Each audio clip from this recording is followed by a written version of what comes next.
I get a call from an unknown number, an Austrian number. And I was like, haven't seen an Austrian phone number since my time at Red Bull. And I was like, it's not Helmut Marko, because I have that number still saved. And it was Toto Wolff. Robert Wickens, we are here in this phenomenal Long Beach backdrop, high rises behind us, convention center, racetrack. We're here for something that has been years in the making, your return to the top tier of pro racing, that being in the WeatherTech SportsCar Championship, the DXDT team, Corvette GTD, amazing opportunity for you. We're going to talk a little bit about the path you've been on to get here, but tell us about your first reaction. You're here, it's real. 6 years, 7 years of trying to get back to this event. What does it feel like? It's amazing. You know, when I woke up this morning, it was almost surreal. You know, I've been to this race, fortunately, every year since I was paralyzed, but working on the IndyCar side of the paddock, doing my driver coaching with the teams that I was working with there. So, you know, is this the best track to make a debut? Debatable. Right? But, you know, I think you have to start somewhere. And honestly, I think given the work that I've been doing on the IndyCar side of things and trying to extract lap time from the cars that we've been working on, I feel like I'm really like honed in on this track, even though I haven't driven it since 2018 on my rookie year of IndyCar. So, you know, in a way, I feel like I'm almost more prepared for here in Long Beach than if we were debuting in Sebring. Every driver has their perfect plan, right? The perfect ladder system of where he wanted to go, and mine got blown out pretty early in my career when I started, just to stay active and to stay into the car. I was doing these kind of like parallel steps from racing like Formula 3 going to then do GP3, and like never really made like big steps at times, but the important thing was just to keep racing. And because I didn't have the money to pick the ideal path, you kind of just went wherever you landed, and I somehow made it to Formula 1 reserve driver and was wondering, like, you know, what's going to come of this. And then I get a call from an unknown number, an Austrian number, and I was like, haven't seen an Austrian phone number since my time at Red Bull, and I was like, it's not Helmut Marko, because I have that number still saved. And it was Toto Wolff gave me a call, and he, at the time, he was affiliated with Williams, and he was a stakeholder in HWA, the Mercedes DTM team. And he was like, I was trackside watching you in the Lotus, and what you did with that car was impressive. Would you want to test the DTM car in Barcelona next week? And I was like, absolutely. You know, like, you can't say no to an opportunity like that. And then I went to the test, succeeded at the test, and then got called to Stuttgart 2 days later. I had already flown back to Canada, so just basically hopped back on a plane and went back to Europe. And sat down with, at the time, Norbert Haag and Gerhard Unger, who were the two representatives for Mercedes Motorsport on the DTM side of stuff. Well, Norbert Haag, obviously, yeah. Mercedes Program Global. manager, huge. And they asked, like, do you have any questions for me? And I was just like, yes, why am I here, you know? Wow. And they're like, well, clearly we thought you did a good job. And I was like, okay, that's reassuring, because I also thought I did a good job. Yeah. And you know, and then they're like, we were wondering if you'd be interested in racing for Mercedes-Benz and DTM. And then had to play it cool. Try to keep the smile off my face. And I was like, I'll evaluate my options, you know. Close the door and I'm jumping all around. And yeah, it was a multi-year contract being a professional racing driver. And at that point, I put away the Formula 1 dreams, because deep down, my goal was just to be a professional racing driver. And that's something that Ron Fellows told me time and time again. I always wanted to race in Formula 1. Ron was such a big mentor of mine growing up. Canadian sports car legend champion. And what he's done for Canadian motorsports and Canadian karting, for kids, for myself, for, you know, the likes of any Canadian that you see here in the IMSA paddock, it's really, like, Ron's had such a big impact on all of that. And he always told me, like, you need to have a good think about, do you want to risk it all and be a Formula 1, or do you want to be a professional driver? And I was like, well, I feel like I can risk it all and then hopefully come back to be a professional driver. And it just, the stars aligned and it worked out. But it was, yeah, it was awesome to drive those cars. We're here to talk about IMSA, but we need to talk about IndyCar, because your rookie season in 2018, Schmidt-Peterson Motorsports, today we know them as Arrow McLaren, you came back to North America. You were a rocket and a real problem for folks here in junior open wheel, Atlantics and whatnot, Formula BMW, but went to Europe. Your name was building there, but when you came back to North America, 2018 as an IndyCar rookie, there wasn't much of a profile, public profile here attached to you. and then you put the thing on pole as a rookie in your first race, Robert Wickens.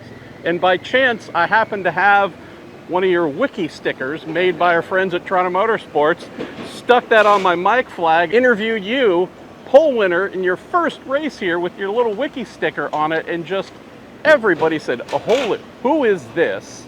And holy cow, and your name and profile took off. Tell folks about that, because before your crash, you were top 5, top 6 in the championship in your inaugural season, Robert Wickens. You were showing folks, I'm going to the top.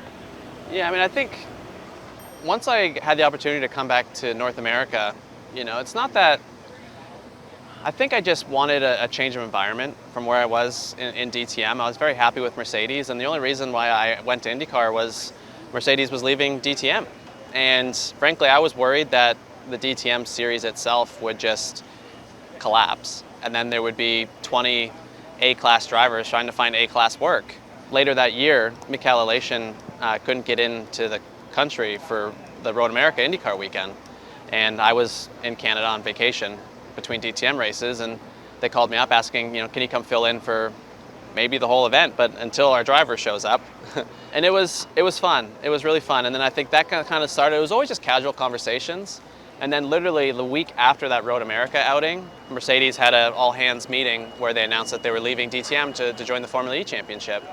And I had a contract to the end of 2018, and I opted to explore options a year early because I thought at the end of 2018 maybe DTM wouldn't exist, and I didn't want to risk, you know, fighting for work when I had an opportunity to come back to North America and to race in IndyCar, which frankly was always a big bucket list race championship for me. You know, all my idols growing up, Greg Moore, for one in particular, was like my guy until he died in '99, and I never really like idolized another driver after that. When I got to IndyCar, you know, it just felt like I belonged there. You know, it was so refreshing. It kind of made me fall in love with the sport again. We couldn't get you off the podium. That's the thing. You nearly won your first race. Let's go to Phoenix, an oval. You're not an oval racer guy. Oh no, you actually are, despite having minimal experience. Dang near win that, like podium, podium, podium, breakout star of 2018. Your season is going so amazingly well. And then there's what might be the biggest pivot of your life with that crazy crash at Pocono. This at the time felt cruel. Yeah, I mean, I'll be honest, like there's days where I think I'm at peace with where I am. There's days where frankly I think I'm still grieving and I'm still angry about it, you know. I think it's interesting as an athlete, you know, I felt like I was at the peak of my career in 2018 in IndyCar, and I felt like I finally found my purpose as an athlete, which was to race in IndyCar and to try fight for wins and podiums and championships. And we had all the foundations to do it at Schmidt-Peterson Motorsport. I felt like the way we were building as a unit, like the future was so bright for us. And then to have that accident, it was just a couple guys fighting for the same piece of real estate. And honestly, in hindsight, if I could do it again, I would back out and settle into fourth and just ride there. But I never knew the extent of the injuries for the first few months. I don't know if it was the pain management that I was on, if it was, I don't know, but I was convinced I was going to make the start of the 2019 season. And like no one had the heart to tell me like, it's probably not going to happen, Rob, you know. And it wasn't until I was basically on my rehab journey that I was just like, yeah, okay, this is, and I think I also started to come to my senses a little bit and understanding the magnitude of the injuries. I mean, I say the magnitude, I was aware I had 2 leg casts, 2 arm casts, neck brace, back brace, like basically I was aware of like what I was, but I was just like, they're bones, those will heal. It wasn't until really I understood kind of what a spinal cord injury actually was, where I was just like, oh, I'm in for quite a journey here. I'm going to jump into your move to IMSA here in a moment, but I do want to stop. My wife dealt with paralysis 7-8 months after you dealing with paralysis. And it was a brand new thing for her. It wasn't based on an accident. Cancer had migrated and choked off her spinal cord and turned off everything from the waist down. And similar situation of someone who, till days before, perfectly ambulatory, no issues, never thought of it. She's now in a hospital bed, can't feel anything or move anything. I didn't have any knowledge or experience to share to help comfort her. The person who came to mind was you. And this was still raw for you and what you're dealing with in your own life. And I reached out, and not thinking you'd say yes because it's a really tough thing. I said, Robbie, would you spend a couple minutes at least talking to my wife, trying to share with her about it'll get better, here's some things to expect. And it wasn't 2 or 3 minutes, man. You spent 45 minutes on the phone with her. The two of you have never met in person, but she still talks about you and the heart that you have while going through your own pain and your own grieving to try and help someone else who just gone into that journey. Folks need to know that you're a badass race car driver and a brutal competitor, but also have a huge heart. So the fact that you're willing and now continue to be a beacon for folks who are dealing with paralysis or whichever challenges in the sport, tell me about that side, because you're doing a lot of great work outside the race car. I appreciate that, Marshall, I really do. And I think the big thing for me was I was well on my rehab journey in Craig Hospital outside of Denver, Colorado, and I felt like I was just one of 100 people or more that were fighting spinal cord injury or traumatic brain injury. And for me, like, I was just one guy just doing the same thing that everyone else. Like, I was just a patient number to them, right? And the amount of support and the amount of love that I got from that facility and the amount of motivation I got from other people putting in the same amount of time and effort that I had, I just felt like I had a platform to show it and to raise awareness, and I felt like it was just the right thing to do to broadcast my recovery, because I know when I was sitting in a hospital bed with my wife knowing that I was going to go to rehab, I didn't know what a T5 incomplete spinal cord injury rehab journey looked like, and I couldn't find anything online. And I know it's hard to, you shouldn't compare because every spinal cord injury is different. They call it like the snowflake, injury, where we could both have the same prognosis and have a very different outcome, right? I felt like when you reached out, given that I had such a good support system around me at Craig Hospital, that I felt like just to shine some light on my experiences would help volumes. And I had something similar with Sam Schmidt, constantly being a sounding board for me on my journeys. And then there were several former patients at Craig Hospital that would just volunteer their times. And like when I first got in there, they gave me like a list of phone numbers of former patients that made these great recoveries. And if you have questions, just to reach out. And like, I felt like I was just harassing these guys, because I'm like, what did you eat? How much water did you drink? How much, just trying to figure everything out. And like, so the fact that I had the opportunity to give some back with you in that scenario was very powerful for me. And at the end of the day, like, we're still humans, and I still think it's important to do what's right, even if, it didn't feel like 45 minutes, it felt like 5. And I think, I like to think that I helped shine a light on your situation and hopefully put you guys on a better trajectory on her rehab journey, which she did. So honestly, it was great. And I loved following your story. You were always sending me videos and pictures on the progress and how everything was going. And it was really cool to see. We're here in Southern California, where a certain guy by the name of Bryan Herta lives.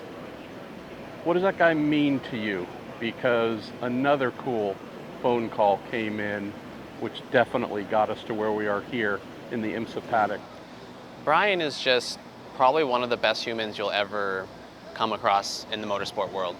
I think if you look at his race team of Bryan Herta Autosport, between him and his business partner Sean Jones, like, they're just not afraid to go against the grain at all. I think they probably have one of the more diverse staff of pretty much most IMSA paddock teams. And I love the way he approaches the problem. And it's not like, why can't that be done? It's like, well, how do we do it? He instantly thinks of the solution instead of just shutting it down. And we're like well into the pandemic at this point, and I was doing some sim racing and showing that I can compete again for my own internal battle. I was like, I'm competing against people doing the IMSA Esports Championships and doing the IndyCar like Esports Championships, and like kind of doing like for sure I wasn't winning, but I wasn't last either. You know, I was like, we're doing okay. And I got to do some really cool races, and I was like, I never questioned that I needed to race again. I just didn't know what it looked like. And at the beginning of my journey, when I started getting some muscles firing again, I was just like, oh, maybe I won't need hand controls. And like, it wasn't until almost like 2 years later where it's like, nope, I definitely need hand controls, because like I gained strength in my legs, but I still can't walk. I don't have really like reaction, impulse, like nerve stuff. And so it became very obvious at that point. But like at the beginning, I didn't know what racing would look like, because I didn't know how much I would like get back, right? So it was 2021. I think it was, I don't know, maybe it was 2020. Hard to tell now. They all kind of blend together. But Bryan calls me, and obviously I was well aware of who Bryan was. He asked me, he's like, you know, do you want to drive again? I was like, absolutely. And he was like, cool. I might have an opportunity. Let's keep in touch. And that was it. Phone call. It's like a 2-minute phone call, and hangs up the phone. And I was like, that was a weird call. Tell Carly what just happened. And then like we didn't hear anything for a few months. But long and behold, Michael Johnson, a paralyzed driver racing in the Michelin Pilot Challenge Series, was switching teams and joining Bryan Herta Autosport. So there was a hand-controlled race car that was existing within Bryan Herta Autosport. And they were doing a test day on May 4th, 2021. And Bryan called me like 2 weeks prior and said, like, what are you doing May 4th? And I was like, my wife's 30th birthday's May 3rd. He's like, well, how about she celebrates it in Mansfield, Ohio? It was raining, ended up raining too. Yeah, and like, I was like, oh man, all right. So yeah, we, and that's just my wife in a nutshell. Like, she was no hesitation, like absolutely. And so we went down we stayed the night in Columbus, did a nice dinner in Columbus on the 3rd on her birthday, and then the 4th shot over to Mid-Ohio and had an amazing day. And it's, when you do this, the amount of time you spend thinking in hospital beds and everything on like what racing was going to look like for me, you always envision it's like beautiful blue skies, sunny weather, everything's great, right? And it was birds are singing. Yeah, and it was so fitting of just how it was. It was like a muggy, cold, wet day in Mid-Ohio, but like that track is so raw in its own right, and like I thought it was great, because also I always really enjoyed driving in the wet and really kind of feeling the car and getting to know the hand controls. Like, it was almost easier in the wet. The only thing that really irked me was I had to do a break for some media stuff. And during that 1 hour that I was doing those Zooms was the only time it wasn't raining and the track dried. And then we finished and I got straight into the car, and then it just started hammering with rain again. I was like, ah. So I never got a taste. And I think I did like 1 lap on like dry tires and like mixed conditions or something, but it was amazing. And I think just from there, it showed that in wet conditions, I was pretty much on pace. Obviously some pace to find. But the feeling was there. You know, everyone always told me with paralysis, like, you can't feel the sensation you get in like your backside, right? Because you just don't have that neurological sensation. And like, I had all of it. It was like nothing changed. I was just changing how I was controlling the car, but like feeling oversteer, feeling understeer, feeling wheel spin, feeling everything, like it all felt exactly the same. I think that the hardest thing at the beginning, and I mean, it's still true now, I think I'm just a lot more used to it. It's like when you're learning a track, right? You're not just learning the lefts and the rights, and that's a 3rd gear corner, that's a 2nd gear corner, that's a 4th gear corner, right? It's, okay, this is a tight left-hand corner, so I'll need to brake with my right hand, so that way when I'm turning, I have more space to keep on the brake. And then if it's a right-hand corner, you're doing the same with your left. So it's like, while you're learning the track, it's like, okay, so I do this with this hand, that with that hand. Fascinating. And you're just constantly kind of thinking on your feet. And I started simplifying that later on, but at the beginning, I was convinced that I had to like change my hands for every corner.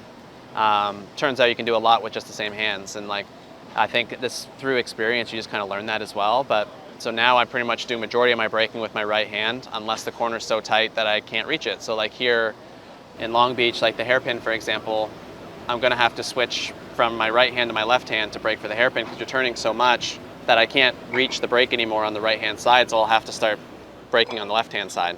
2022, back to racing. Michelin Pilot Challenge with Bryan, with Hyundai. 2023, champion in the TCR class with BHA, with Hyundai. Back to who you are in the fullest expression of Robert Wickens. Fortunate to be there in Victory Lane at Michelin Raceway, Road Atlanta. There's a photo of you with your fists clenched, screaming, yelling, shouting with joy. And if folks didn't know the backstory, they might think you were angry and it was rage. Tell us about a release, what looked like a huge exhale of 5 years straight fighting to get back to this. Where does that live with you? I think 2023, it was such an interesting year for myself and my teammate Harry Gottsacker, because we were in for a fight at the win like every single race, but we just always kept falling short. Like, we had 6 second place finishes that year from 10 races, and some we lost the lead in the final lap, some a second was the best we could do, right? And you'd won races the year before. Yeah, and it's like and the competition was so tense with that JDC Audi, and like, I'm so grateful for it because I think it was the best thing that could have happened to me on my journey. But it was like every inch of the track was fought for, every position was fought for, every pit stop. It was like coming down to that wire. We basically, whoever beat each other was going to win the race, right? And they kept closing in on our championship lead, closing in. They won like 4 on the trot while we just finished second each time. And it's like going down to that finale, it was like we were kind of up against it. We didn't have the pace to win. We knew we were going to have to be clever or do it on strategy. And then long and behold, they retired at the green flag with a mechanical issue. And like the whole race just flipped upside down. And like I was ready to go to war that day. And then before I even got into the car, it quickly just became like, all you have to do is finish 6th or whatever to not lose this championship. And so then it started raining, and we're still on slicks, and I was like, my wiper was broken. So like it was raining more and more, and like it was under safety car at this point, and we weren't going quick enough for the water to like go away. Yeah. And my wiper wasn't working, and I was just like, if this goes back green, like I don't think I'm gonna finish. One, we're on slicks, right? I can't see. And I think we were like 4th on the road, and as long as, so our teammates were leading the race, they won the race. If they won, we had to finish like 7th or better or something, the way it worked out. And I was just like, this isn't like a slam dunk at this point. And then the race ended under safety car, and I was just like, thank the Lord, because like I don't know what would have happened, because I couldn't see a single thing. And the whole cool down lap was just obviously so much emotion, and then like it kind of calmed down because it was a pretty slow cool down lap. It was a completely soaked track, and we're all on slicks, right?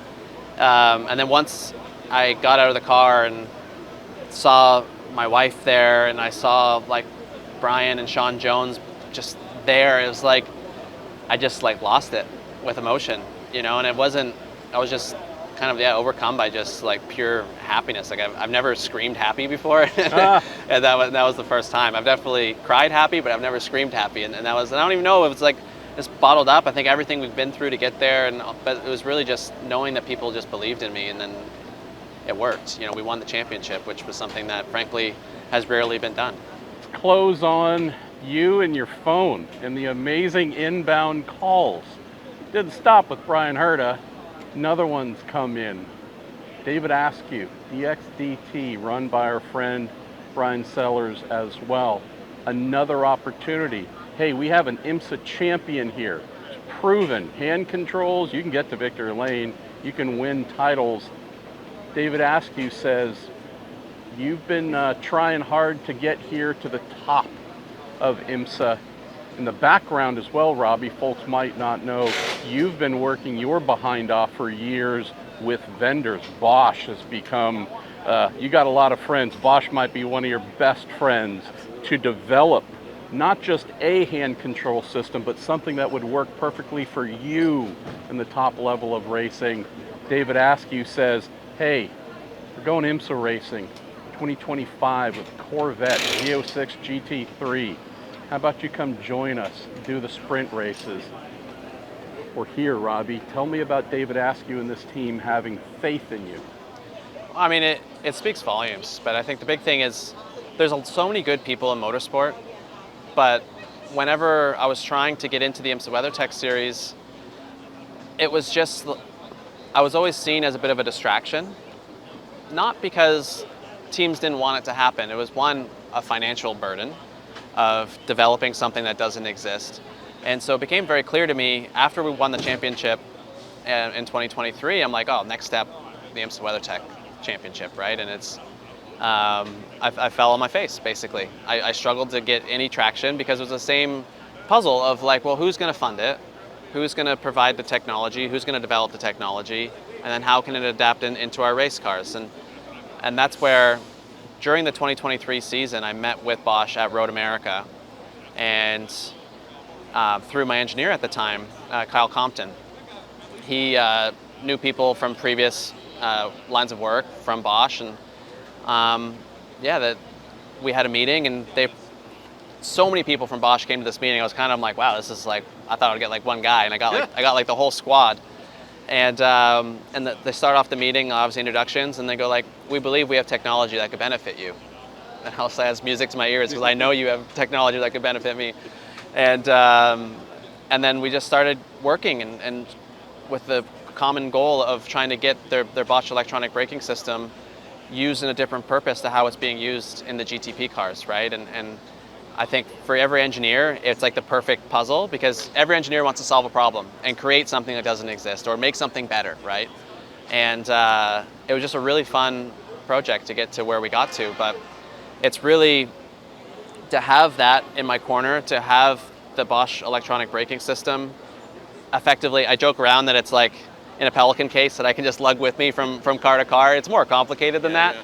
But when I was a driver trying to prove to teams, I'd be any driver walking around with a helmet in hand, trying to convince you, Marshall, let me test your car and I'll show you that you have to sign me, right? I didn't have money in my corner to like sweeten the pot or anything, right? It was always like, let me show you that I'm too good to pass up. And I lost that advantage because I can't just do that now. It takes months and months of planning. It takes good people behind you. It takes a full team to all row in the same direction to make this happen. And with Bosch coming to the table, providing me that braking system, providing me that opportunity that can grow into other cars, it was 80% of the puzzle solved, right? And then now it's like, now where do we put this thing? and that's where David Askew put his hand up from DXDT Racing, and they were so successful in SRO with the Corvette the year prior. And I know IMSA has also been working hard behind the scenes. IMSA President John Doonan trying to help make connections. There's been a village trying to get you here. It takes a village, and I've been I'll be forever grateful for the amount of good people I have behind me, and I definitely don't take it for granted, and I feel like I need to make the most of every opportunity. But with David Askew, it wasn't seen as a distraction to his team. With him having his engineering background that he does, he was excited about it, and he wanted to be a part of it and be a part of the journey. And then we started discussing there's still obviously a lot of issues that need to be solved. And it was just lots of communication, good or for bad, right? There was good calls, there were bad calls, but it's something to build a good relationship. They have to happen, As we all know with partners, right? It's not all sunshine and rainbows, and you have to go through hardship to come out the other side. And there were some calls where we questioned if it could happen or not. Everyone does, right? And we just all kept with our eye on the prize and kept working forward. And, watching the car make its first laps at the firm with Tommy Milner driving between the Roar and the 24-hour in Daytona, I think everyone were just so excited to see that Bosch electronic braking system in a Corvette Z06 GT3R running laps. And at the end of that day, Tommy was like less than a second off of the pace he was running when he was using his feet. So everyone was just like, wow, so it's kind of like a good system. And then Tommy's like, yeah, it's actually pretty easy. I'm like, hey, quiet down, Tommy. You're killing my thing here. Yeah, come on, man. Stop harshing my buzz, you know? But no, and then driving it for the first time in Sebring after the 12-hour was, David is such a busy man in his own right with a lot of business endeavors and everything going on. And he stayed in Sebring for 3 days after the 12-hour.